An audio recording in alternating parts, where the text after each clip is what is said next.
एक महीना आपने मुझे डीआई दे दिया तो मैं कहता हूँ इस साल में कभी डीआई पढ़ने की जरूरत नहीं पड़ेगी, इतनी गारंटी कर रहा हूँ। कभी नहीं अटेंड करना है आपको। डीआई डिफिकल्ट नहीं होता है। डीआई में फास्ट में से एक दो सवाल आपको ऐसा लगेंगे एक ही सवाल डिफिकल्ट था सर, बाकी तो आराम से बना ही सकते थे। तो वो कह रहा है यार मान लो 1992 में इलेक्ट्रिसिटी के लिए एनर्जी की डिमांड कितनी हो गई, इसकी डिमांड हो गई 350 की, 350 की उसकी रिक्वायरमेंट है, नीड है।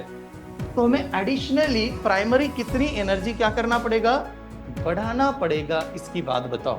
तो आप फाइनली आप नंबर देख पा रहे होंगे कि इसको इससे मल्टीप्लाई करना और बाद में इसको 4 से मल्टीप्लाई करना। Then what is the value of x? तो 4 इंटू 50 कितना, कंसेप्ट क्या है?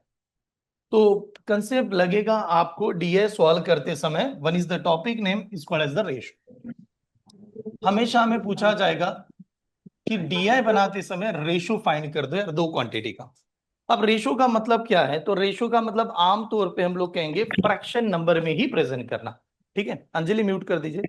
फ्रैक्शन नंबर में अगर आप प्रेजेंट कर देते हो तो वही डिवीजन के फॉर्म में रेशो माना जाता है। जैसे मैंने यहां पर एक नंबर लिखा, मैं कह रहा हूं कि फ्रैक्शन नंबर यानी ए डिवाइडेड बाय बी, इस फॉर्म में कोई नंबर होगा। और जब ये रेशो में बनाते हैं तो रेशो में बनाते समय हम लोग इसे कहते हैं ए इज टू बी, ऐसे हम लोग इसे रिप्रेजेंट करते हैं ए इज टू बी। यहां पर अगर मैंने आपको पूछा तो आप कहोगे ए न्यूमरेटर है, बी क्या है, डिनोमिनेटर है। तो दोनों में डिफरेंस कहा आ रहा है। दोनों में डिफरेंस बनाते समय, रेशो लेते समय हर जगह पर क्या होना चाहिए, सेम यूनिट होना चाहिए। जो भी आपको कंटेंट दिया गया है उसका रेशो बनाते समय दोनों की वैल्यू में सेम यूनिट होना चाहिए। मान लो कि मैं लेंथ की बात कर रहा हूं, ठीक है, लेंथ की बात कर रहे हैं, लेंथ आता है मीटर में, लेंथ आता है सेंटीमीटर में, लेंथ आता है मिलीमीटर में। तो आप अलग अलग यूनिट नहीं लिख सकते। दोनों जगह पर रेशो बनाते समय हर जगह पर वैल्यू क्या होनी चाहिए, सेम होनी चाहिए। दूसरा, रेशो बनाते समय वो हमेशा स्मॉलेस्ट फॉर्म में होना चाहिए। इतना छोटा कर दो जितना बन सके, स्मॉलेस्ट फॉर्म में ही रेशो होना चाहिए, ये वाली बात। और कहीं ना कहीं आप रेशो जब चेक करोगे तो आपको नंबर से ही आइडेंटिफाई होना चाहिए कौन सा बड़ा है कौन सा छोटा है। इसको मैंने कहीं ना कहीं क्लास में भी कवर किया होगा सिंप्लीफिकेशन के दौरान। जैसे मान लो कि मैंने यहां पर एक नंबर दे दिया 3/4 और यहां पर 7/11, ये ऐसे नंबर है। तो आपको ये आइडेंटिफाई होना चाहिए ग्रेटर कौन सा और स्मॉलर कौन सा। और देखते समय हम लोगों ने कैसे किया था, ये फ्रैक्शन को ही तो रेशो कहा जा रहा है, तो ये नंबर जाएगा इधर क्या करेगा, मल्टीप्लाई। तो बताओ यार 11 इंटू 3 कितना, 33। तो ये लेफ्ट साइड में मेरा 33 बन गया। ठीक है, यहां पर जाऊंगा 7 को 4 से मल्टीप्लाई करेंगे, 7 इंटू 4 कितना, 28। तो बताओ यार ग्रेटर कौन सा है, 28 है या 33 है, 33 ग्रेटर है। तो हम लोग कहेंगे नंबर को बेसिकली अगर चेक किया जाए तो ये ग्रेटर है। तो उस हिसाब से मैं कह सकता हूं 3/4 जो नंबर है वो ग्रेटर देन कितना होता है, 7/11। तो कहीं ना कहीं जब रेशो में दिया दिया जाता है तो आप नंबर को आइडेंटिफाई करो और डायरेक्ट आंसर दे सकते। ठीक है, तो खाली रेशो में इतना कंसेप्ट लगेगा, कंटेंट आपके सामने रखे जाएंगे। अब देखो एग्जाम में कैसे सॉल्व करना है। एग्जाम की क्या है सर, डीआई बनाते समय जब डीआई दिया जाएगा, सबसे मेन चीज उसमें गिवन इंफॉर्मेशन क्या है उसको पहले रीड कर लो। ठीक है, मतलब क्या गिवन है, हाँ, किसके बारे में डीआई दिया गया है वो सबसे पहले देखना है। ठीक है, कि कौन सी इंफॉर्मेशन है जो डीआई में बताई जा रही है उसके ऊपर बात करनी है, समझना है कि किसके ऊपर बात बताई जा रही है कि यार ये वाला कंटेंट है। ठीक है, उसके बाद में सीधा हम लोग जब कंटेंट पे क्वेश्चन पे आते हैं, वो क्वेश्चन सॉल्व करते समय ऐसा कुछ है क्या कि यार मैं डायरेक्टली लगा सकता हूँ, कुछ ऐसे प्रेजेंटेशन उसके ऊपर देखना है। ठीक है, कहीं ना कहीं डीआई जो भी पहली नोट्स है, करीबन ये नोट्स मैंने जो आपको सेंड की है इसमें 60+ कंटेंट है और सभी टाइप के कंटेंट दिए गए। मिक्स डीआई नहीं दिया है, बट एक एक सिंपल सिंपल टाइप, फिर मिक्स डीआई, फिर मिसिंग डीआई, फिर मेंस में आए हुए कंटेंट कि मेंस में कैसे क्वेश्चन को घुमाया गया है, वो सभी के सभी देखेंगे। ये नोट डाउन कीजिए। पहला डीआई स्टार्ट करता हूँ। लेटेस्ट वाले कंटेंट डिजाइन किए जाएंगे, तो वो जितने भी अभी लेटेस्ट एग्जाम हुई है वो सभी के सभी कंटेंट आपके सामने रखे जाएंगे। बेसिक रेशो बनाने का मतलब क्या हुआ, डिवाइड कर दो, डिवाइड करते समय स्मॉलेस्ट फॉर्म होना चाहिए, सेम यूनिट होना चाहिए, ग्रेटर कौन सा स्मॉलर कौन सा इतना पता होना चाहिए। स्टार्ट करूं, चलेगा। पहला डीआई। और जब भी हम लोग डीआई के ऊपर बात करते हैं तो करीबन आप जानते हो कि पूरा कंटेंट जो आएगा 5 क्वेश्चन आएंगे। खाली बताओ कौन से टाइप का डीआई है। पाई चार्ट, हाँ ये तो क्लियर हुआ, पाई चार्ट हो गया। अब जब पाई चार्ट है तो रीड करना बहुत इंपॉर्टेंट है कि गिवन क्या है। इसने कहा था बेसिक फ्यूल एक्सपेंडिचर, फ्यूल का क्या है, एक्सपेंडिचर, हाँ, of a country dominated by the 4 major user, domestic, transport, industry and electricity. जो फ्यूल है उसका मेनली जो अलग अलग जगह पर हो रहा है यूजेस, उसके बारे में बात की गई है। चार बेसिक मेन यूजेस बताए गए, डोमेस्टिक के लिए बताए गए, ट्रांसपोर्ट के ऊपर कितना हो रहा है ये बताया जा रहा है, इंडस्ट्री के ऊपर कितना है, और इलेक्ट्रिसिटी के लिए कितना हो रहा है। अब ये बात की जा रही है 1992 की, ईयर भी इंपॉर्टेंट होता है कि यार ये वाला जो गिवन डेटा है वो 1992 के साल के बारे में बात कर रहा है। फिर कहा गया the total amount of energy use was equivalent to the 600 million tons. मतलब जो टोटल अभी तक हमारा जो भी इंडस्ट्री में यूज किया गया है वो पूरी वैल्यू कितनी है, 600 मिलियन टन्स। अब हमारा काम क्या है, देखो यार ऑनलाइन में जितने भी स्टूडेंट हैं प्लीज इसको नंबर को अच्छी तरह से दिखाई दे रहा है कि नहीं एक बात बताओ, क्योंकि डीआई पढ़ाते समय वो कैसे ब्लर हो जाता है। मेरे पास व्हाइट था तो मैंने थोड़ा कलरफुल बनाने की कोशिश की है। एक बार ऑनलाइन में एक बार चेक कर लेना ये जो नंबर है क्या आपको अच्छी तरह से क्लियर है, सभी के सभी नंबर ऑनलाइन में बता दीजिएगा। ये दिखाई दे रहा है यार, नहीं तो मैं यहाँ पर लिखता हूँ, हाँ अगर आप कहीं पर लगा कि सर समझ नहीं आ रहा है या दिखाई नहीं दे रहा। ये इंडस्ट्री की वैल्यू है 110 की। ठीक है, यहां पर जो है डोमेस्टिक उसकी वैल्यू कितनी है 45 डिग्री की। यहां पर इलेक्ट्रिसिटी इसकी वैल्यू कितनी है 105 की। यहां पर अदर्स की वैल्यू है 20 डिग्री की, ट्रांसपोर्ट की वैल्यू है 80 डिग्री की। हर कंटेंट में जब आप सवाल सवाल करते हर जगह पर आएगा। एक बात बताओ, जो हमारे पास इंफॉर्मेशन डीए के फॉर्म में दिया गया है वो कैसे है, मतलब डिग्री में है या परसेंटेज में है? डिग्री में। अगर डिग्री में देगा तो हम लोग जानते हैं कि जो टोटल डिग्री होगी, टोटल डिग्री कितनी होगी 360 होना चाहिए। अब ये जो टोटल डिग्री 360 होगा और उसने ये भी बता दिया कि जो टोटल यूजेस है एनर्जी का वो कितनी वैल्यू है 600 मिलियन टन है। और ये डेटा कौन से साल की बात कर रहा है, ये डेटा बात कर रहा है 1992 का। तो पहला स्टेप तो यही होगा कि जब भी आप कोई डीआई सॉल्व करना चाहते हो वो गिवन इंफॉर्मेशन क्या ये अच्छी तरह से समझ में आना चाहिए। अगर गिवन इंफॉर्मेशन में थोड़ा भी गड़बड़ कर दे तो भी आंसर गलत हो जाएगा, क्योंकि 1992 का है, बीच में क्वेश्चन 1991 का भी पूछ लेगा, कुछ अलग ही पूछेगा। तो ये हमें पता होना चाहिए। ये समझ में आया, ठीक है। अब मैं सीधा एग्जांपल पे आता हूं कि यार पहली जगह पर तो मैंने कंटेंट रीड किया और देखा क्या है। एग्जांपल, फर्स्ट एग्जांपल आपके सामने देख, the energy consume for the other purpose, the energy consume for the other purpose is approximately what percent of the total energy consumed for the other four major uses in 1992? Energy consume in other purpose, other वाला purpose, वो बाकी चारों के ऊपर कितना percentage है ये बताओ। ठीक है, तो अब एक देख यार आंसर तो निकालेंगे, परसेंटेज फाइंड करने की बात कर रहा है। कैसे फाइंड करते हैं, क्या फाइंड करना है, प्रेजेंटेशन क्या होगा, प्रेजेंटेशन खाली दिखना है। किसका परसेंटेज फाइंड करना है, अदर पर्पस का। किसके ऊपर फाइंड करना है, फोर मेजर सेक्टर के ऊपर, फोर मेजर सेक्टर के ऊपर, बाकी के मेजर सेक्टर। वैसे भी इसमें अगर आप चार्ट देखोगे इसमें कितने नजर आ रहे, 5 नजर आ रहे। 5 क्यों नजर आ रहे पता है आपको, ये इंडस्ट्री है, ये डोमेस्टिक है, ये ट्रांसपोर्ट है, अदर 20 है, ये इलेक्ट्रिसिटी है। तो मैंने कहा जो अदर सेक्टर है वो बाकी 4 के ऊपर बता दो। बाकी 4 वर्ड यूज क्या है, energy consume by the 4 major uses, 4 major uses के ऊपर। तो प्रेजेंट करने का तरीका होगा कि यहां पर अदर लिखेंगे, यहां पर 4 मेजर लिखेंगे, जो भी 4 मेजर आएंगे वो लिखेंगे, मेजर तो हम लोगों को पता ही है। और ये जो भी नंबर आएगा परसेंटेज बनाते समय इनटू क्या करना है, 100। तो यानी इस प्रकार से सॉल्व करना चाहिए, ऐसे परसेंटेज होगा। तो एक बात बताओ, अदर का value in terms of degree कितना है, अदर की value in terms of degree कितनी, 20, 20 डिग्री है वहां पर। ये 20 डिग्री, अगर ये मेरा 20 डिग्री हो गया, टोटल हम लोगों ने कहा था 360 होता है, अब 360 में से 20 चला गया, कितना 340। तो नीचे 340 बचा होगा। अब 340 जो भी आएगा इस नंबर को इंटू क्या करेंगे 100, तो ये बन जाएगा आपका परसेंटेज। ऐसे परसेंटेज बनेगा। अब सॉल्व करते समय यार सीधा सीधा यहां पर कैलकुलेशन, ये जीरो जीरो क्या कर दिया कैंसल, वो 2 डिवाइडेड बाय कितना 17, बताओ 1/17 कितना होता है। दोबारा परसेंटेज पे आएगा, अगर ये पता नहीं तो घूम जाएगा कंटेंट। मैं पहले बता रहा हूं डीए सॉल्व करते समय परसेंटेज का चार्ट बताओ ना। 5 पॉइंट कितना 88%, 5.88% वाला आंसर चाहिए। आंसर कैसे पूछा था, approximately, then what is the answer. 5.88% किसके नजदीक है, 5 के नजदीक है, 6 पर के नजदीक। देखो पूरा परसेंटेज लगता ही रहेगा, तो ध्यान रहना कि जो आपको कल तक पढ़ाया गया है उसके ऊपर काम करें। ठीक है, ये बेसिक सवाल था, डायरेक्टली लिखा आंसर आपने चार्ट से देखा और बता दिया। पहला सभी टाइप को इंट्रोड्यूस करता हूँ, सेकंड एक एक सिंगल टाइप को डिटेल में जाते हैं, मतलब उसमें मिक्स कैसे मिसिंग कैसे ऐसे जाएंगे। हाँ, फिर थोड़ा एडवांस है, 1 महीना पूरा चलेगा टॉपिक मान के चलिए, तो डेफिनेटली पूरा डिटेल में जाके पढ़ना है। ठीक है, what was the difference between energy used for the domestic purpose and the other purpose in the country in 1992। हमें तो यार डिफरेंस पूछा है। ठीक है, किसका डिफरेंस पूछा है? एनर्जी यूज अदर एंड किसका? डोमेस्टिक का। बताओ यार डोमेस्टिक की वैल्यू कितनी? यहां पर आप देख पा रहे होंगे डोमेस्टिक की वैल्यू कितनी? 45। ओके, अदर की वैल्यू कितनी? 20। तो what is the difference between the 45 and 20? 45 and 20 का डिफरेंस कितना? 25। तो हमें पूछा है 25 डिग्री की वैल्यू बता दो। मैं तो डायरेक्टली ऐसे लिखूंगा। कैसे लिखेंगे देखिए समझेगा। 360 डिग्री जो था उसकी वैल्यू हमारे पास ऑलरेडी गिवन थी, कितनी टन थी? 600 टन थी। तो हमें पूछा इन दोनों का ही डिफरेंस बता दो कितना टन आएगा, तो डिफरेंस तो हमारा 25 है, तो हम लोग कहेंगे 25 डिग्री की वैल्यू कितनी आएगी, ऐसा सवाल है।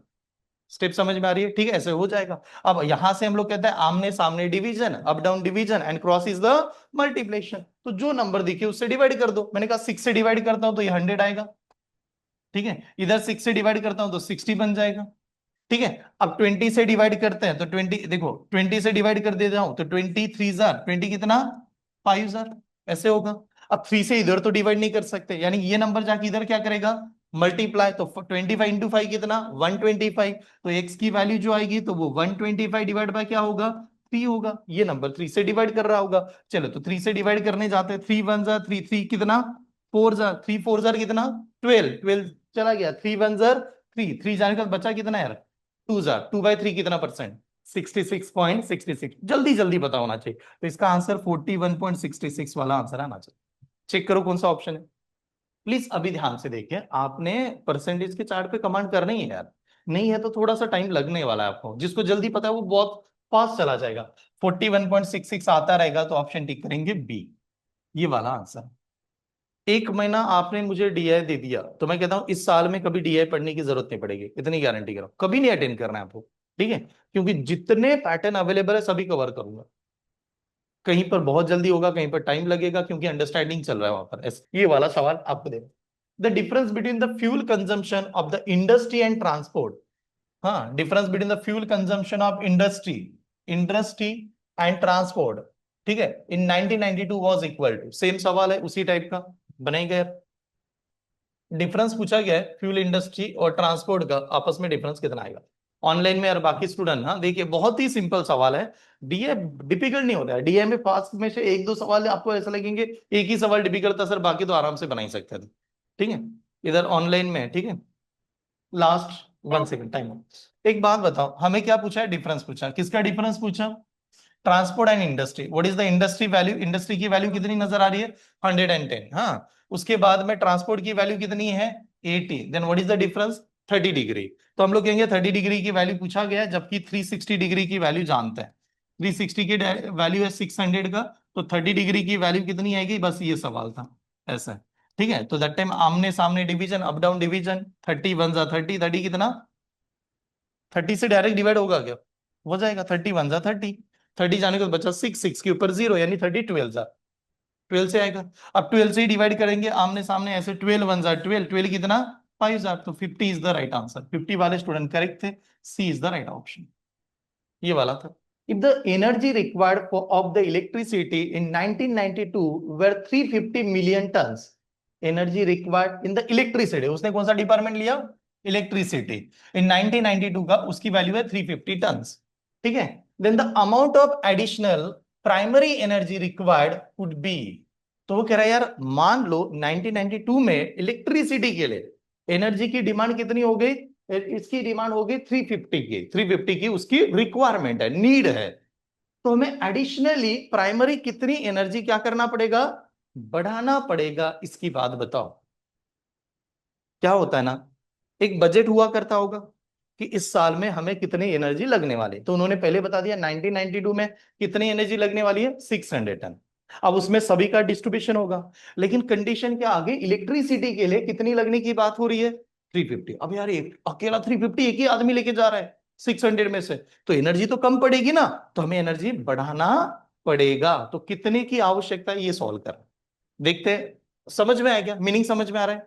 ट्राई करने के लिए देता हूं, फिर मैं सॉल्व करके दिखाता हूं, देखते कितने स्टूडेंट डेफिनेटली सॉल्व कर पाएंगे। डिफिकल्ट तो नहीं था, अभी तो डिफिकल्टी स्टार्ट ही नहीं हुई है, बेसिक ही सवाल था, बस खाली आपको वो समझ में आना चाहिए मीनिंग क्या कर रहा है। ऑनलाइन में अदिति, ओके, श्रुति, इनका कहना है ऑप्शन ए यानी 600 मिलियन टन और लग जाएगा। 315 लग रहा है इलेक्ट्रिसिटी को, 315 ये ऑलरेडी गिवन है। तो बताओ इलेक्ट्रिसिटी का वैल्यू कितनी है, इलेक्ट्रिसिटी की value in terms of degree में कितनी है, 105। यहां पर देख रहे होंगे आप 105 की वैल्यू है। ठीक है, तो मैं ऐसा कह सकता हूं 105 जो डिग्री है उसकी वैल्यू आ गई है 315 टन का, ये क्लियर है। 105 की जो वैल्यू है डिग्री में उसकी वैल्यू है 350 का मिलियन टन का। हमारा टोटल डिग्री कितना होता है, यानी हमारा टोटल डिग्री 360, तो 360 चलते यार। तो हम लोगों ने कहा 360 के हिसाब से डिग्री के लिए एक्चुअली टोटल कितना लगना चाहिए, ये पहले बात करते, टोटल कितना लगना चाहिए, क्योंकि इसकी इतनी डिमांड है तो हमें कुछ तो कुछ बनाना पड़ेगा इसको। तो हम लोगों ने कहा हमारी वैल्यू एक्स है, इसकी वैल्यू निकालता है। अब ये नंबर ध्यान से देखिए, आप जानते हो सभी नंबर कहीं ना कहीं तो डिवाइड हम लोग जरूर कर सकते हैं। 3 से डिवाइड हो जाएगा, ये तो जानते हो। 3 से डिवाइड होगा, 5 से डिवाइड, 15 से भी डिवाइड हो जाएगा। 15 से डिवाइड करता हूं, 15 कितना, 7 जार। ठीक है, 15 7 जार, 15 2 जार 30, 30 जाने के बाद बचा कितना, 6, 6 के ऊपर 0, 15 कितना, 4 जार। यहां तक स्टेप समझ में। अब 7 से इधर डिवाइड कर देता हूं, अब 7 से यहां पर डिवाइड करने चला गया तो 7 1 जार 7, 7 कितना, 5 जार, ये बना यार 50, और 50 और ये नंबर जाके आपस में क्या करेंगे बाद में, मल्टीप्लाई। तो मैंने कहा चलो मैं x इंटू 24 इंटू 50 लिखता हूं। अब देखो यार 5 इंटू 4 20। देखो इसका और एक मल्टीप्लिकेशन का तरीका बताता हूं, बहुत अच्छा होता है, जल्दी जल्दी बनाता है। ठीक है, वैसे आप इसको मल्टीप्लाई करोगे 5 का टेबल तो वैसे सभी को आता है, कोई शक ही नहीं उसमें। लेकिन अगर मान लो मैं इसको 10 से मल्टीप्लाई करता तो 240 होता, 240 होता कि नहीं। मैं 5 की जगह पर 10 से मल्टीप्लाई कर देता तो मुझे जल्दी पता चल जाता, क्योंकि 10 के लिए क्या कहता है 240, और मेरे पास तो ऑलरेडी 0 है, मतलब मैं किससे मल्टीप्लाई कर रहा हूं, 50। तो 50 के जगह पर मैंने 100 से मल्टीप्लाई कर दिया, फिर 50 के जगह पर मैंने 100 से मल्टीप्लाई, 100 से मल्टीप्लाई करता तो आप कहते सर 2400, 2400 मल्टीप्लाई किससे कर रहा था, 50 से। तो आपने बढ़ाया तो उसको क्या कर दो, आधा कर दो। ठीक है, तो 2400 का आधा कितना, 1200, 1200, ये स्टेप समझ में। मल्टीप्लेक्शन नहीं क्या ऑटोमेटिकली हो जाएगा, 5 से तो मल्टीप्लाई दिमाग करना ही पड़ेगा ना यार इतना वैसे, लेकिन मैंने 10 से मल्टीप्लाई 2400, उसका आधा कितना, दिमाग ऑटोमेटिकली 1200 कर देगा। ठीक है, अब उसका कहना क्या है, हमें टोटल एनर्जी कितनी लगेगी, 1200। कब लगेगा, जब आपने इलेक्ट्रिसिटी को कितना दिया, 350 दे दिया, तो 350 दे दिया तो। अब एक बात बताओ, हमारे पास ऑलरेडी ऑलरेडी कितनी एनर्जी है, 600, तो हमें कितने की आवश्यकता है, 600 की आवश्यकता है। तो राइट आंसर इज द 1200 में से 600 क्या करना था, माइनस, तो आपको खाली 600 की एक्स्ट्रा जरूरत है। ठीक है, तो 600 वाला ऑप्शन कौन सा था, option 1 is the right answer. Srishti इनका करेक्ट था, श्रुति सॉरी, ऑप्शन ए वाले स्टूडेंट इज द राइट। कितना सिंपल सा सवाल था, आपने उसको इतना घुमा दिया। कैलकुलेशन देखो दोनों में डिफरेंस क्या है, इन अ सिंप्लीफिकेशन मेरा मेन था कि आपको सोचना नहीं है, जो सवाल दिखे उसके ऊपर टूट पड़ो डायरेक्टली। हाँ, बट यहां पर डीएम में क्या होगा, अंडरस्टैंडिंग इज इंपॉर्टेंट ना, क्या दिया गया क्या फाइंड करना है ये देखना पड़ेगा। ठीक है, समझ में आया प्रॉपर, ऑनलाइन में सभी को क्लियर है यार, कोई डाउट नहीं है। आगे बढ़ू, चलो इसका आखिरी सवाल नेक्स्ट डीएम के ऊपर आएंगे, अभी लास्ट सवाल। अब देखो एक बात ध्यान में रखना, आप एग्जाम में जाते हो कभी भी ये सोचना, एक डीआई के ऊपर कितने क्वेश्चन आते हैं, 5, ऑलवेज 5 आएगा। 5 में से सबसे ज्यादा चांसेस होते हैं 3 क्वेश्चन बहुत बेसिक आए, एक दो सवाल थोड़ा सा ट्रिकी पूछता है डीआई, जहां पर आपको थोड़ा सा सोचना पड़े। ठीक है, ये सवाल भी देखिए, instead of coal oil has been use in the industrial purpose. Coal के जगह पर क्या यूज किया गया, oil, oil has been use for the industry purpose. And if 1 ton of the coal is equivalent to 3/4 of the ton of the oil, वो कह रहे 1 ton आपने किसका लिया, कोल का, वो किसके समान है, एक मिनट सुहाना, रिपीट करना है, एक मिनट जस्ट पीछे चला जाता हूं, 1 मिनट खाली, रिपीट करने के लिए बता रहा।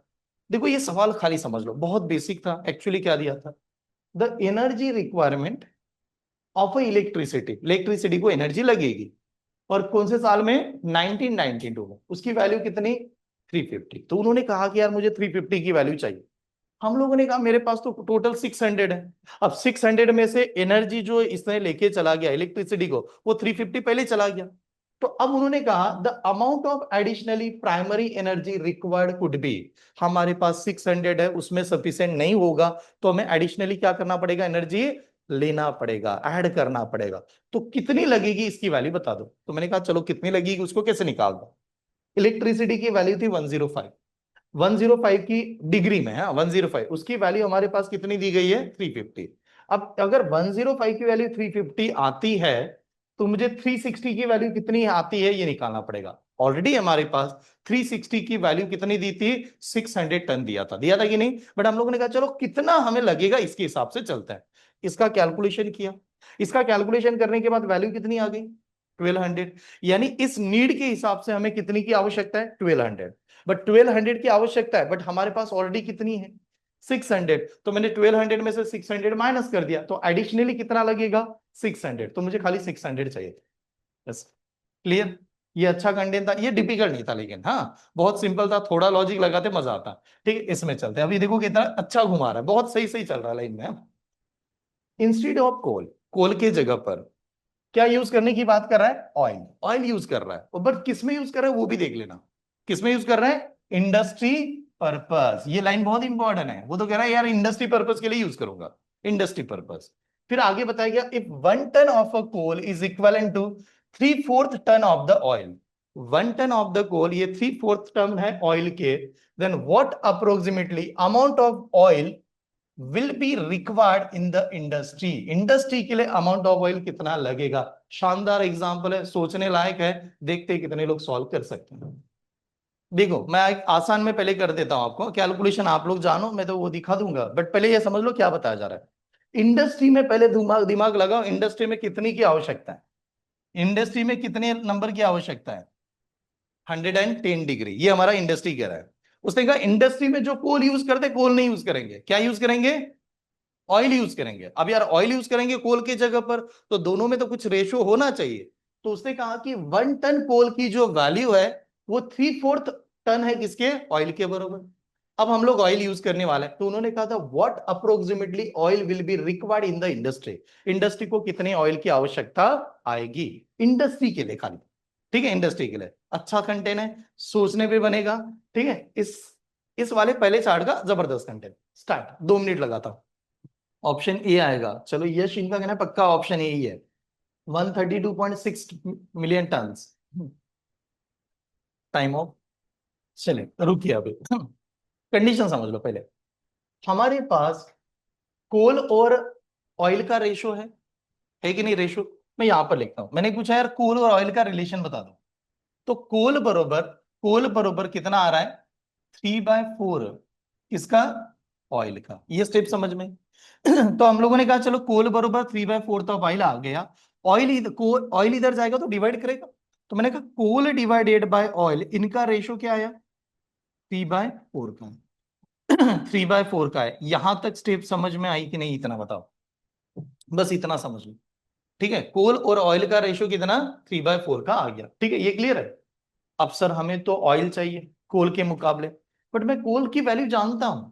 कैसे कोल की वैल्यू जानता हूं, तो मैंने कहा कोल की वैल्यू इस वजह से बता सकता हूं, 1010 डिग्री लेना है। किसका 1010 डिग्री लेना है, अरे कोल की वैल्यू तो हमारे पास ऑलरेडी पता है इंडस्ट्री में। हमें कोल जो लगता है वो कितना लगता है 1010 डिग्री। बट कौन से नंबर का 1010 डिग्री, 600 का। और 1010 डिग्री जो है ना, तो देखो मैं कैसे लिखने वाला, आराम से समझे, सवाल मत करना, देखते रहेगा। क्षितिज रुक जाओ बेटा।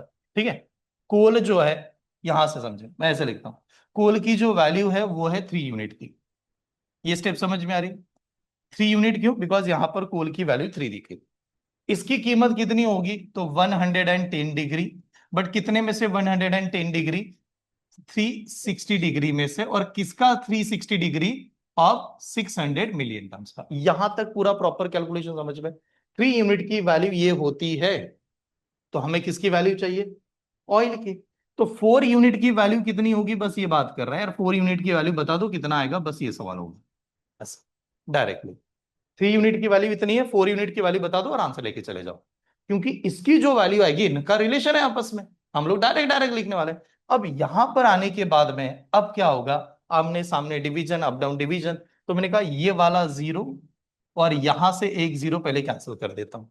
ठीक है, 6 से अगर डिवाइड करूंगा तो ये मेरा 100 बनेगा, और यहां पर 6 से डिवाइड करूंगा तो ये मेरा 6 बन जाएगा। ठीक है, 3 से डिवाइड करने जाऊंगा तो 3 से डिवाइड करने जाऊंगा तो 3 1 जार होगा, 3 से डिवाइड करूंगा तो ये 2 जार होगा। आराम से समझे, 2 से डिवाइड करने जाऊंगा तो 2 1 जार होगा, ये कितना होगा 50। यहां तक क्लियर? तो आप फाइनली आप नंबर देख पा रहे होंगे कि इसको इससे मल्टीप्लाई करना और बाद में इसको 4 से मल्टीप्लाई करना। Then what is the value of x? तो 4 इंटू 50 कितना? हाँ, 200। और 200 इंटू क्या करना था? 11। बट 200 इंटू 11 बहुत बड़ा नंबर आ जाएगा, जो कि इससे मिलता जुलता नहीं है। ठीक है, तो एक गड़बड़ होगी, एक मिनट। 1 टन यहां पर तो सही लिखा है, 600 डिग्री का लिखा। if the instead of coal oil has been industry purpose, if 1 ton of a coil is equivalent to 3/4 of the oil, ratio सही लिखा था 3/4 ऑफ द ऑयल, ऑयल इधर जाएगा तो सही है। 1 टन इज इक्वल टू 3/4, हाँ 3/4 का रेशियो आया था, ये भी सही है। हाँ, इसके बाद में एक मिनट, कुछ तो गड़बड़ की यार, 3/4 आ गया।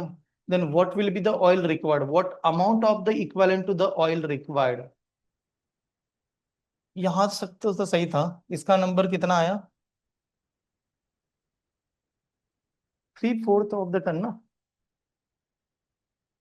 नंबर ये बहुत बड़ा होगा क्या? अगर कैलकुलेशन करेंगे तो ये कितना आएगा? 0.22। नहीं, ये तो बहुत बड़ा हो जाएगा, ये तो आंसर ही नहीं है। ठीक, एक मिनट एक मिनट, कुछ तो गड़बड़ है कि जो हम लोग वहां पर नहीं अंडरस्टैंड कर रहे। ओके, आप लोगों के जो आंसर बना है, एक चेक करते हैं। इंस्टीड ऑफ कोल, कोल के जगह पर क्या यूज किया गया? ऑयल।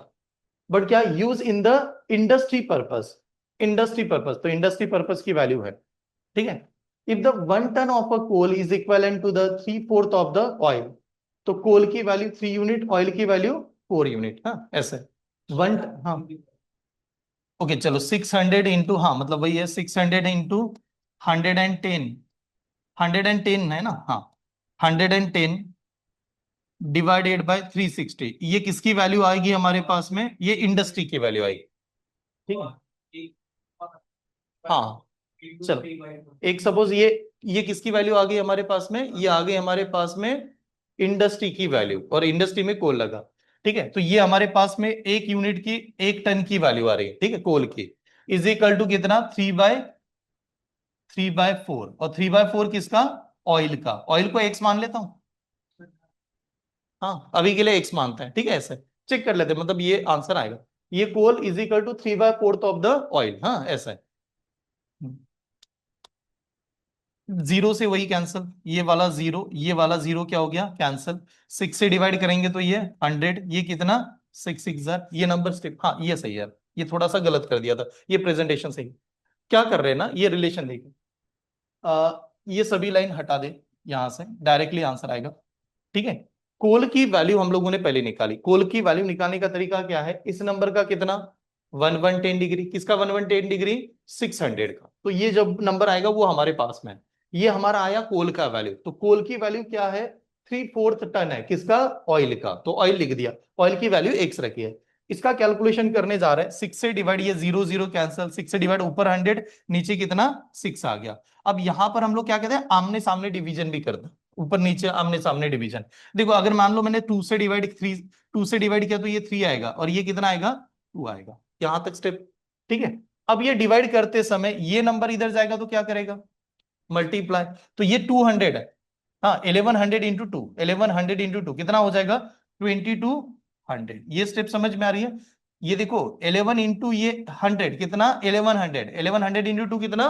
2200। और ये नंबर इधर जाएगा तो भी क्या करेगा? मल्टीप्लाई। 3 इंटू 3 कितना? 9। तो 2200 को 9 से क्या करना है? डिवाइड करना है।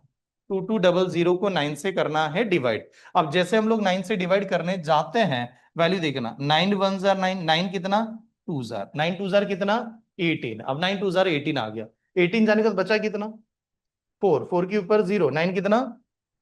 9 4 जार 9, 9 4 जार 36, 36 जाने के बाद बचा कितना, 4, 4 के ऊपर फिर 0 लगेगा, तो वो 4 पॉइंट आता ही रहेगा।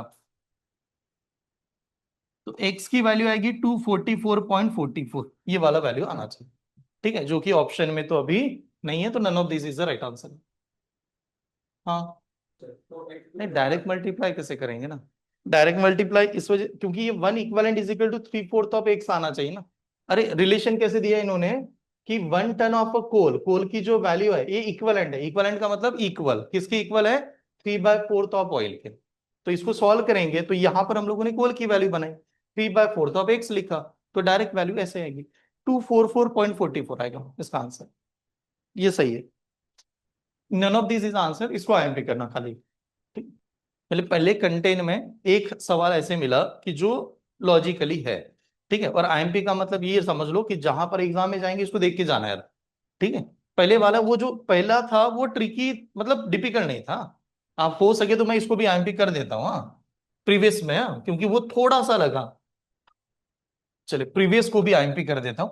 तो देखिए यार, अभी तक हम लोगों ने पाई चार्ट का एक वाला सवाल कंप्लीट किया है, जिसमें आपने देखा होगा 3 सवाल बहुत सिंपल थे और 2 सवाल कहीं ना कहीं लॉजिकली ट्रिकी बन रहे थे। ठीक है, नेक्स्ट एग्जांपल कौन सा टाइप है पहले बता दो।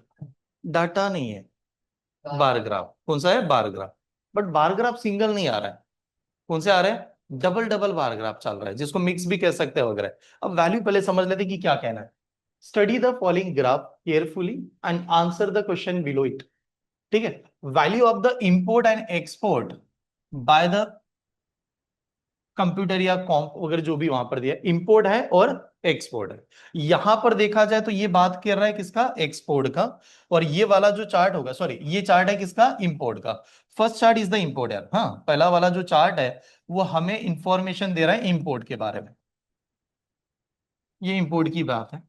और ये जो सेकंड चार्ट है वो बात बता रहा है एक्सपोर्ट की।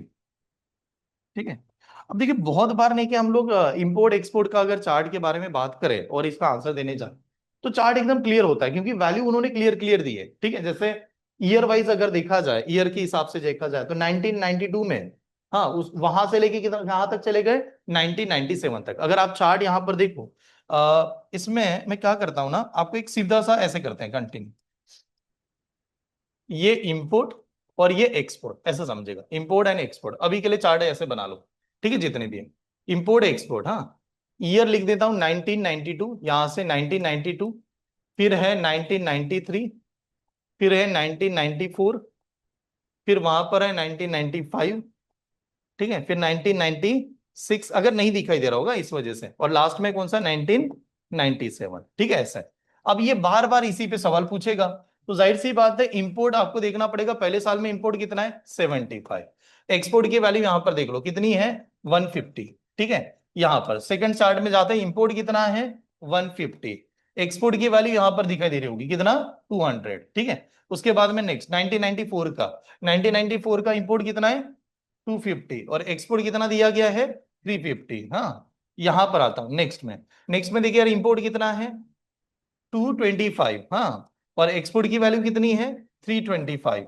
ठीक है, उसके बाद में यहां पर देखते हैं 1996 की बात करें 350, हाँ 350 और एक्सपोर्ट कितना है 450। हाँ, यहां पर आ गए ये नंबर, लास्ट वाला देखिए, लास्ट वाला नंबर कितना है 275 और वहां पर कितना दिया है 350, तो ये यहां पर है। अब ये चार्ट नहीं क्या बहुत सिंपल था, लेकिन मैंने इस वजह से लिखना पड़ा क्योंकि हर जगह पर आप जाओगे तो ये चार्ट सही सही सही ढंग से आपको दिखाना पड़ेगा। अब एक बात बताओ, what is mean by import. हाँ मतलब बाहर कंट्री से हम लोग जो परचेस करते हैं दैट इज इंपोर्ट। इंडिया आज के डेट में क्या परचेस कर रही है, तो ऑयल हम लोग ले रहे हैं बाहर से, ऑयल ले रहे हैं। इनफैक्ट कि हम लोग कह रहे हैं एप्पल जो है, एप्पल भी हम लोग बाहरी देश से ही इंपोर्ट करते हैं आज के डेट में, देखिए। क्योंकि एप्पल का हर बार सीजन इंडिया में नहीं होता, एक पर्टिकुलर सीजन होता है, शिमला कश्मीर यहाँ पर ही एप्पल है, लेकिन बाकी जगह पर तो नहीं पाया जाता, तो वो भी हम लोग इंपोर्ट करते हैं। हम लोग एक्सपोर्ट क्या कर रहे हैं, एक्सपोर्ट हम लोग क्या करते हैं, हमारी कंट्री क्या चीजें एक्सपोर्ट करती है, मेडिसिन।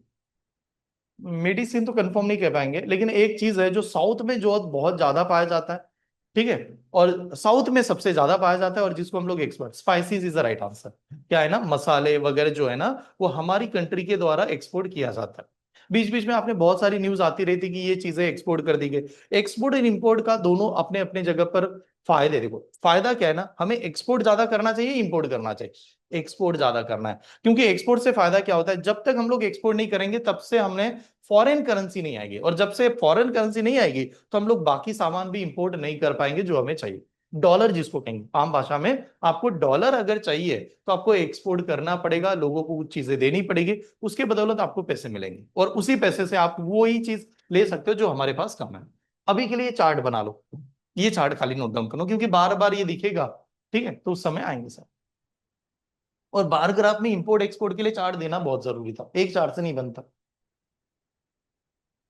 स्टेप समझ में आ रही है, इंपोर्ट क्या है एक्सपोर्ट क्या है। देखो बार ग्राफ दिया, आपको अभी लग रहा होगा सर अभी स्टार्ट किया इसमें दो दो बार ग्राफ, लेकिन रियलिटी क्या है ना, बार ग्राफ में अगर मुझे इंपोर्ट एक्सपोर्ट दिखाना है तो दो ग्राफ यूज करना ही पड़ता है, वैसे सिंगल ग्राफ से दिखाई नहीं दे सकते। लिखा सभी ने, कहीं पर लगा तो चार्ट से भी तो है हमारे पास में, वहां से देख सकते हैं। तो पहला सवाल आपके सामने देखिए, हाँ, the value of export, the value of export in 1992 1996 was what percent of the average value of import in the year 1994 1995 1997। अब एक काम करो, एकदम सिंपल सा कंसेप्ट देख लो कि सॉल्व करते समय क्या करना है। उन्होंने परसेंटेज पूछा, व्हाट इज द एक्सपोर्ट इन 1996। मैं काम करता हूं 1996 का एक्सपोर्ट के साल में लेके जाता हूं, ये है 1996 का। यहां पर एक्सपोर्ट की अगर वैल्यू आप देखोगे तो कितनी है, 450 है। सॉरी यार, ये थोड़ा सा चार्ट में आपको एकदम ब्लर लग रहा होगा, ये एक्सपोर्ट किया गया 1996 में 450 की वैल्यू। बट इसका परसेंटेज चाहिए, परसेंटेज चाहिए, और किस पे परसेंटेज चाहिए, इंपोर्ट के ऊपर। बट इंपोर्ट बनाते समय भी उन्होंने वर्ड कैसे यूज किया है, एवरेज चाहिए, और इंपोर्ट चाहिए 1994 का, 1995 का, 1997 का। तो एवरेज कैसे निकालते हैं, सभी की addition divided by this number. तो प्रेजेंटेशन क्या होगा, प्रेजेंटेशन होगा एक्सपोर्ट ऑफ द 1996 वैल्यू कितनी, 450 divided by average import of the 1994 1995 1997। अब बताओ 1994 में कितनी वैल्यू है, यहां पर अगर हम लोग देखेंगे इंपोर्ट की अगर वैल्यू बात करेंगे 1994 में कितनी है, 250 है, ठीक है। 1995 में कितनी वैल्यू गई है, 225 है, ठीक है। और 1997 बताया, 1997 में कितना है, 275 है। अब इनका एवरेज भी चाहिए, तो कंडीशन समझ लो आप। हाँ, मैंने कहा इसको मैंने 250 25 दे दिया, इसको मैंने 25 दे दिया, तो ये 250, ये 250 कितना 500, और ये भी ऑलरेडी 250 बचेगा, तो 500 प्लस 250 कितना 750, ठीक है। तो नंबर यहां पर जो आएगा वो बन जाएगा 750। लेकिन आपको सर तो एवरेज चाहिए, एवरेज का मतलब डिवाइड बाय कितना, 3 से, तो ये नंबर डिवाइड बाय 3 होगा, और जो आंसर आएगा इनटू क्या करना पड़ेगा, 100। स्टेप समझ में आ रही है यार, इनटू 100 क्या किया हम लोगों ने, ये एक्सपोर्ट है, सभी की एडिशन डिवाइड बाय कितना 3, क्योंकि 3 है, इंटू 100। बताओ यार 750 को 3 से डिवाइड कर दो, 250 कितना होता है, 250। तो ये आएगा 450 डिवाइडेड बाय 250 इंटू कितना 100, ये वाला आंसर था। तो अब देखो, अब जैसे हम लोग सॉल्व करेंगे, 0 0 तो हमारा कैंसल, 25 1 जार 25 कितना 4 जार 9, 45 इंटू 4 करना है तो डबल डबल कर दो, 45 का डबल 90, 90 का डबल 180, तो 180 इज द आंसर। 180 वाला ऑप्शन है क्या, नहीं, then what is the answer, none of this is answer. The value of export, the value of export in 1994 was exactly what percent the value of import in the same year? Export और import, हाँ, इनका percentage पूछा है, तो मैंने यहां पर दिखा देता हूं। 1994 की बात कर रहे हैं, इंपोर्ट की वैल्यू है यहां पर कितनी 250, और एक्सपोर्ट की वैल्यू है 1994 में कितना 350। चलो बताओ यार क्या आंसर आएगा इसका, वैल्यू तो हम लोगों ने लिखी है वैसे, क्या आंसर दोगे, क्योंकि आपने ऑफ और इसमें गड़बड़ कर दी तो आंसर गलत हो जाता है। कौन सा नंबर ऊपर कौन सा नंबर नीचे, मतलब न्यूमरेटर डिनोमिनेटर कौन सा, ये देखना बहुत जरूरी है। राजनंदिनी 140, मैथिली इनका 140। ये खाली मैंने कल बताया था आपको कंसेप्ट परसेंटेज में, A is of person, what person of a B, of किसके सामने है वो इंपॉर्टेंट करता है, ठीक है। वैसे भी देखा जाए, पहली वाली लाइन क्या है, पहले ध्यान से देख लो, पहला वाला लाइन क्या है, एक्सपोर्ट किसका 1994 का, किसके ऊपर पूछा, सेम साल का इंपोर्ट। तो 1994 का एक्सपोर्ट की वैल्यू कितनी 350, इंपोर्ट की वैल्यू कितनी 250, इंटू क्या करेंगे 100, ऐसे। ठीक है, अभी हम लोगों ने बात की कि यार जब भी ये कैलकुलेशन करते हैं जीरोस जाएगा और जीरो इसको कैंसिल कर लो, 25 वन जा 25 कितना 4 जा, और 4 से 35 का मल्टीप्लाई, डायरेक्ट मल्टीप्लाई कभी नहीं करना है, डबल डबल ऐसे। ठीक है, 35 का डबल 70, 70 का double 140, 140 is the right answer. ठीक है, तो 140 वाले कोई आंसर है नहीं है, then what is the answer, none of this is answer. दो बार नन ऑफ दिस आ गया, बट कुछ परसेंटेज में, एक मिनट, इंपोर्ट वैल्यू यहां से स्टार्ट हुआ था, एक खाली एक बार चेक कर लेते, कोई गड़बड़ तो नहीं लगी हुई, ग्राफ वगैरह, इंपोर्ट वैल्यू एक्सपोर्ट सही है, वैल्यू स्टडी अगर नहीं, वैल्यू तो सही चल रही है, पहली बार भी नन ऑफ दिस, सेकंड बार भी नन ऑफ दिस आ रहा है ना, इस वजह से। चलो ये वाले देखते हैं, what was the approximate difference between the value of average export, between the value of average export and the value of average import of the given year. हमें क्या चाहिए, अप्रोक्सीमेटली दोनों का क्या लेना है, difference, average export and average import. तो एक बात बताओ, सीधा सीधा सब सिंपल सा सवाल है, डिफरेंस चाहिए, एवरेज की बात कर रहे हैं, हाँ, एक्सपोर्ट और इंपोर्ट की बात कर रहे हैं, ज्यादा क्या होगा, इंपोर्ट या एक्सपोर्ट, एक्सपोर्ट। तो हम प्रोसेस क्या होगी, एक्सपोर्ट की एडिशन फिर एवरेज डिवाइड, इंपोर्ट की एडिशन फिर डिवाइड। तो मैंने कहा खाली ऐसे सॉल्व करते हैं, कैसे, एक्सपोर्ट जो है उनकी एडिशन माइनस क्या करेंगे, इंपोर्ट उनकी एडिशन, डिफरेंस चाहिए कि नहीं, ठीक है, और एवरेज का मतलब होता है नंबर ऑफ ईयर जितने, उससे क्या करो, खाली डिवाइड कर दो। नंबर ऑफ ईयर कितना है, 92, 1 2 3 4 5 और कितना 6, तो जो भी नंबर आएगा उसको खाली क्या करेंगे, 6 से डिवाइड कर दो। ठीक है, चलो बताओ एक्सपोर्ट की एडिशन, एडिशन करते चले गए, एक्सपोर्ट की एडिशन देखो यार, अगर आपने लिखा होगा तो डायरेक्ट डायरेक्ट बनेगा। ठीक है, मैं यहां पर नंबर देख के बता रहा हूं आपको, हाँ। ये पहले 150 है कि नहीं, राउंड अप करो, 150 और ये 350 कितना हो गया, 500। यहां पर 500, अब मैं देखा यार 450 भी है और ये 350 है, ये भी बन गया 800, 800 प्लस 500 कितना, 1300, 1300 और ये 500, हाँ मतलब 1825, प्लीज चेक करना 1825। तो यहां पर जो नंबर आएगा पहला वो 1825 एक्सपोर्ट का है, माइनस इंपोर्ट करने जा रहा है, और इंपोर्ट आपने वो चार्ट भी लिखा होगा तो जल्दी बनेगा, इंपोर्ट की वाले राउंड अप करने आना चाहिए जल्दी जल्दी में।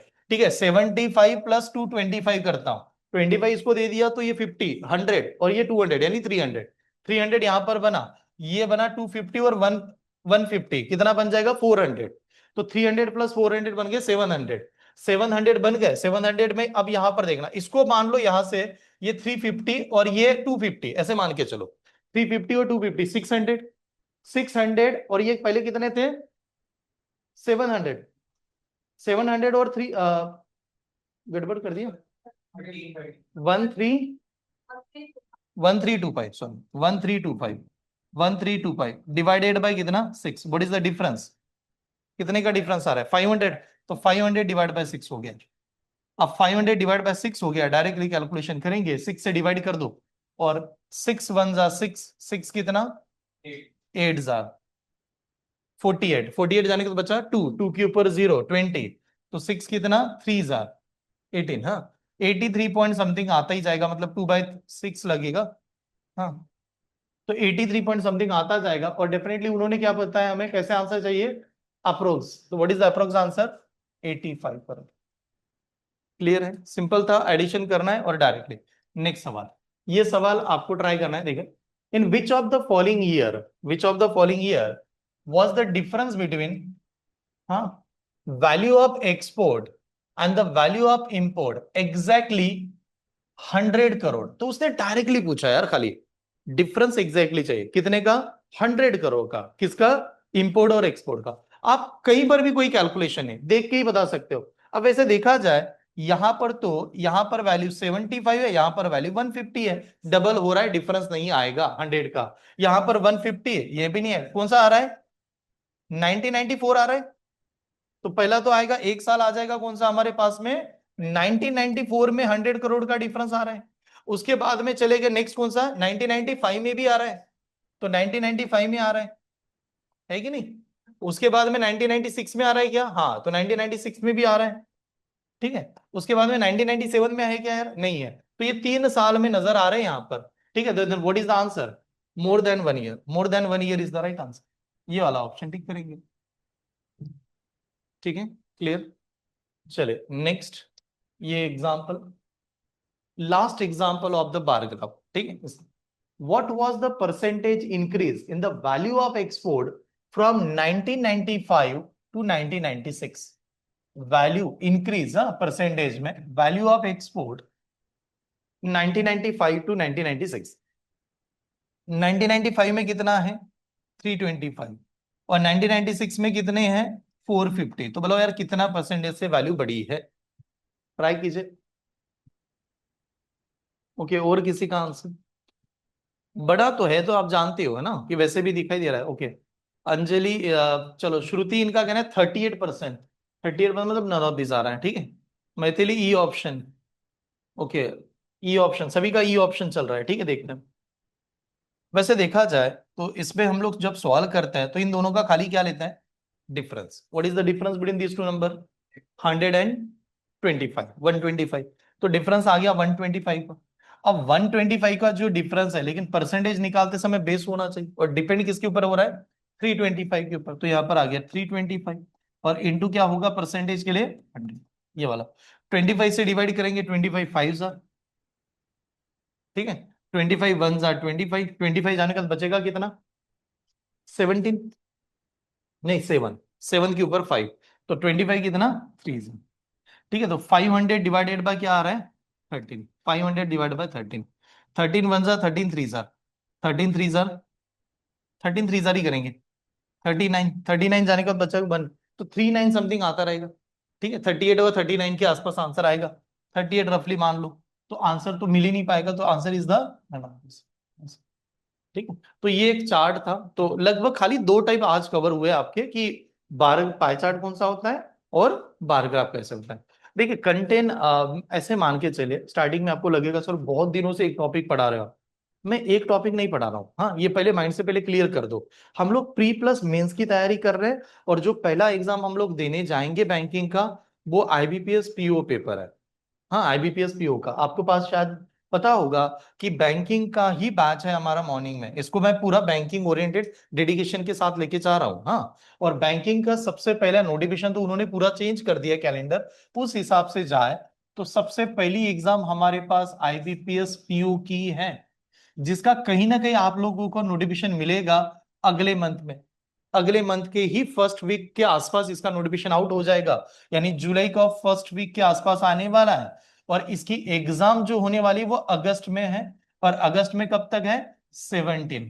अब जैसे आपकी प्री निकल जाती है 17 अगस्त से स्टार्ट हो रही है, और प्री के बाद में मेंस देते हो, तो प्री प्लस मेंस में खाली 30 डेज का गैप मिलेगा, लगभग 1 मंथ मान लो। 30 डेज से ज्यादा नहीं मिलेगा, लेकिन इससे कम हो सकता है, मैक्स टू मैक्स 30 डेज। तो उस केस में मैं मेंस का डीआई कब पढ़ाऊं ये पॉसिबल नहीं है। मुझे पहले ही ऐसे स्टूडेंट चाहिए जिनको डीआई क्या होता है इसके बारे में पता चले, और खाली टेस्ट सीरीज उस दौरान में चलनी चाहिए। और इस बार का गोल बना के चले, जितने हिसाब से नोटिफिकेशन का प्लान रखा गया है, back to back notification out होने के चांसेस है। जैसे कि पहला सीजीएल आउट हुआ, सीजीएल का दौर चल ही रहा है, सीजीएल का एंड नहीं किया उन्होंने। कल एक अनाउंस कर दिया, सीएचएसएल अनाउंस कर दिया, 12th पास वाले बच्चे सीएचएसएल के लिए अप्लाई कर सकते हैं, ये कर दिया। अगर किसी ने सीजीएल की तैयारी कर रहा है, सीएचएसएल पूरा वही सिलेबस, ठीक है। जो अभी हम लोगों ने बैच बनाई, आपने देखा होगा हमारी बैच 12 साढ़े 10 बजे से ट्रिग्नोमेट्री पढ़ा रहा हूं मैं उस बैच का प्लान मान के चला हूं। बैच को मैं डिफरेंशिएट कर रहा हूं कैसे, 10:30 बजे की बैच में जिन लोगों का सेंट्रल वाला चल रहा है वो पूरा सेंट्रल ओरिएंटेड बैच चलेगी, और आने वाले मंडे से या 1 जुलाई से लेके बैच का शेड्यूल मॉर्निंग का हो जाएगा। ये देखो मॉर्निंग का बैचेस कैसे चलेगी। मॉर्निंग में एक बैच चलेगी 8:30 बजे से लेके 10 बजे तक हमारी बैच, जिसमें हम लोग कहेंगे ये वाला टॉपिक डीआई वगैरह अगला मंथ का, डीआई चलेगा अगले मंथ में। और खाली इसमें कौन सा होगा एक क्वाड्रेटिक इक्वेशन, ये दो टॉपिक होंगे जो सबसे प्री प्लस मेंस में आपका रिजल्ट दिखा देंगे। यार आप लोगों ने मैथ्स के लिए ये दो टॉपिक पढ़ा तो भी आपका प्री क्लियर है, ठीक है, बट इसको दोनों डेंजर अच्छी तरह से पढ़ना है। सर मैं बहुत ज्यादा स्टडी करूंगा, नहीं करने की जरूरत है। आप ये दो निकालो तो भी आपका एग्जाम मैथ्स में निकल ही गया है, ठीक है, क्योंकि इसमें सभी कवर करेंगे, हाँ। उसके बाद में फिर ये जो बैच आएगी 10 o'clock की, 10:15 मान लीजिए आप, यहां तक आपकी जो बैच चल रही होगी ये कौन सी चलेगी, इंग्लिश। और इसमें एसएससी प्लस बैंकिंग कंबाइन कर रहा हूं, क्योंकि मिलता जुलता सिलेबस है, पूरा सेम है, सभी गवर्नमेंट वाले बच्चे हैं, ठीक है, एसएससी, बट उनको पीवाईक्यू के साथ में, बैंकिंग और एसएससी का पीवाईक्यू बुक के साथ में पूरा रेफरेंस बुक ये चलेगा। अब जो इन बच्चों के बाद में एसएससी वाले आ जाएंगे वो मेरे पास आ जाएंगे, मैं उनको 12 बजे से लेके 1:30 के आसपास चलाऊंगा, और ये अगला मंथ चलेगा उनका पूरा advance maths. Sir advance maths होने के बाद में क्या होगा, दो जगह पर रीजनिंग ऐड होगा एडवांस मैथ्स होने के बाद। यहां पर इंग्लिश में 1 मंथ में कंप्लीट नहीं होगा, इंग्लिश के लिए मंथ बता रहा हूं आपको कितने दिन चलेगी, ये पूरा जुलाई लेगा, और पूरा कौन सा लेगा, अगस्त लेगा। ये जुलाई अगस्त बैच चलने वाली है, ठीक है, जुलाई अगस्त में ये चल ही रहा होगा, ठीक है, एंडिंग वाला पार्ट PYQ चल रहे हैं, ऐसे जा रहा होगा, हाँ जुलाई एंड अगस्त में। ये बैच कहीं ना कहीं हम लोग जुलाई में एंड कर देंगे, ये वाला पार्ट मेरा जुलाई में कंप्लीट हो जाएगा, 2 टॉपिक। यहां पर फिर आएंगे ज्ञानेश्वर सर, जो आपको लेके आएंगे रीजनिंग, बैंकिंग का रीजनिंग। किसके द्वारा, ज्ञानेश्वर सर के द्वारा। ज्ञानेश्वर सर है कि नहीं, इवनिंग में पढ़ा रहे हैं आजकल रीजनिंग, वहां पर ज्ञानेश्वर सर की एंट्री हो जाएगी इस बैच में, और इसका भी एडवांस बैच खत्म हो जाएगा। तो इसमें कौन सा सब्जेक्ट आएगा, रीजनिंग आएगा मेरे द्वारा। कौन सा रीजनिंग आएगा, एट ए टाइम 2 रीजनिंग की बात चल रही होंगे, एक में कौन सा रीजनिंग, बैंकिंग का, एक में रीजनिंग कौन था, SSC का। क्लॉक कैलेंडर डाइस वगैरह लगाते रहो, ठीक है ऐसे, और PYQ चलाते रहेंगे। और फिर इसमें इंग्लिश के साथ में क्या चलेंगे, GK GS, साइंस की बैच, इकोनॉमिक्स की बैच, या जो भी ऐसा टॉपिक है कि जो लग रहा है उनको। तो ये मॉर्निंग का बैच का गवर्नमेंट वालों का शेड्यूल है, ठीक है, 8:30 से लेके 1:30 तक। अगर आपने दोनों कॉम्बो के लिए प्रपोज किया है, या आप देख रहे हो कॉम्बो एग्जाम निकालना है, तो पढ़ना पड़ेगा। नियर अबाउट 60% तो वैसे ही कॉमन सिलेबस है। अरे दोनों एग्जाम का सिलेबस उठा के देख लो, 60% एक जैसा ही सिलेबस है, ठीक है। SSC के लिए आपने थोड़ा गोल अगर बना दिया तो SSC जल्दी रिजल्ट दे देगा ऐसा लग रहा है, क्योंकि SSC का पेपर पैटर्न ले लो, एग्जाम का लेवल ले लो, एग्जाम जिस प्रकार से उन्होंने 1 बाय 1 अनाउंस कर दिया है, चेक करके जरूर देख लेना। माइंडसेट खराब कहां पर होता है, आप एग्जाम का फॉर्म फिल करोगे, फिल करने के बाद में खुद को तसल्ली दोगे कि मैं तो खाली देखने के लिए जा रहा हूँ, उससे अच्छा फॉर्म मत फिल करना। फॉर्म फ्री में है, ये अच्छी चीज है, लेकिन जब फॉर्म फिल किया तो एटीट्यूड बना के चलो निकालने के लिए जा रहे हैं, ठीक है। फिर आपको जो भी जहां से भी निकालने के लिए, एग्जाम निकालने के लिए जा रहा हूं मैं, पहले अटेम्प्ट में एग्जाम चाहिए, तो पहले अटेम्प्ट में निकल जाएगी। एटीट्यूड मैटर करता है हर एक चीजों में, आएगा या नहीं आएगा। देखिए मैक्सिमम स्टूडेंट जितने भी क्लास में लगा रहे, तो क्या पहले अटेम्प्ट में रिजल्ट आता है, नहीं आता। इसका रीजन ये नहीं कि उनको नहीं आता, इसका रीजन ये है आधे से ज्यादा बच्चे ने पहले ही हार मान ली है, एक यावेळेस ट्राई करून बघतोय, तो उसका रिजल्ट आएगा क्या, नहीं, क्योंकि वो खुद को ही मैसेज क्या दे रहा है, मैं तो ट्राई करने आ रहा हूं, मैं तो ट्राई करने आ रहा हूं, रिजल्ट नहीं आएगा। आप पहले मैसेज दे दो, मैं तो निकालने के लिए आ रहा हूं। 10 दिन में भी निकाल सकता है, लेकिन उसने माइंडसेट बता दिया। एक छोटी सी कहानी सुना रहा हूं, यहां पर इस टॉपिक का एंड कर रहा हूं, ठीक है, नोटबुक बंद कर दीजिएगा, कहानी सुनिए, आप तात्पर्य लेके चले जाओगे इसकी। बात क्या है, एक बहुत बड़ा जेल है, US की कहानी है, और ये रियल स्टोरी है जो मैं आपके सामने बता रहा हूँ, बहुत रियल स्टोरी है। तो एक कैदी को ने क्या बहुत ही खराब, मतलब कुछ बहुत घिनौना अपराध किया था, उसके तहत उसको अरेस्ट किया गया, और US में उसके ऊपर मुकदमा चलाया गया। और ये बताया गया कि उसके जो काम किए थे, जितने क्रिमिनल्स काम किए थे, वो एकदम हद पार कर दी थी। तो लोगों ने कहा कि इसको एक ही सजा होनी चाहिए, और लोगों ने, जज ने वहां पर सजा सुना दी कि इसको क्या होगा, फांसी होगी। अब डेथ कंफर्म है कि मरने वाला है, और एक साइंटिस्ट था जो कहीं ना कहीं तो एक्सपेरिमेंट कर रहा था, तो साइंटिस्ट उसको मिलने के लिए आया, परमिशन ली और उसको मिलने के लिए आया। और मिलने के बाद में उसको कहा कि भाई तुझे तो सजा मिल गई, तुझे फांसी होने वाली है, और तू जानता है कि कुछ दिनों के बाद में तुझे सूली पे सभी लोगों के सामने फांसी दी जाएगी।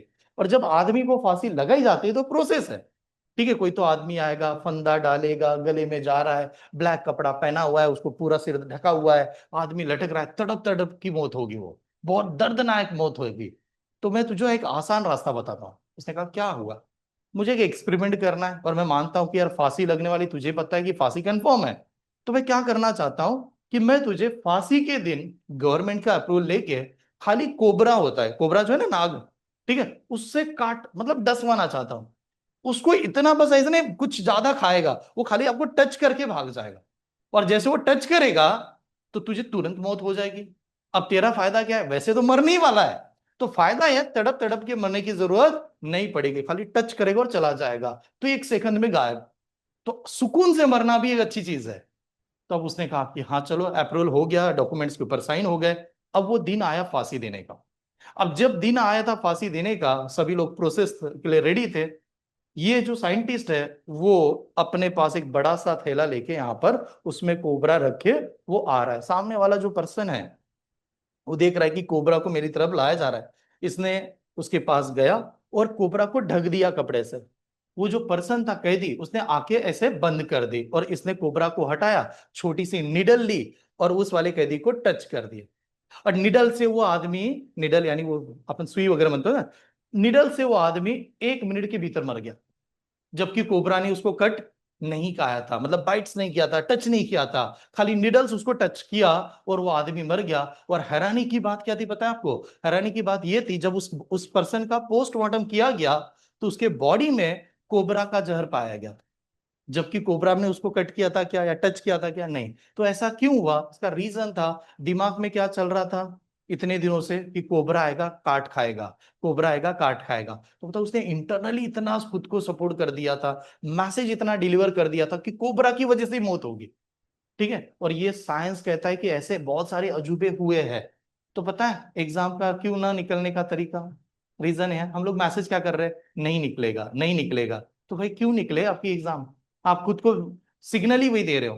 ठीक है, 10 दिन भी हो गए ना, एक दिन भी बाकी है ना, कभी मत हार मानना। आपको समझना है ऑब्जेक्टिव एग्जाम है, भगवान साथ में आ जाएगा, लिख देंगे ऐसे कुछ कुछ भी करेंगे। ऑब्जेक्टिव एग्जाम है, हार ही मत मानो। जब तक एग्जाम नहीं होती तब तक हार मत मानना यार।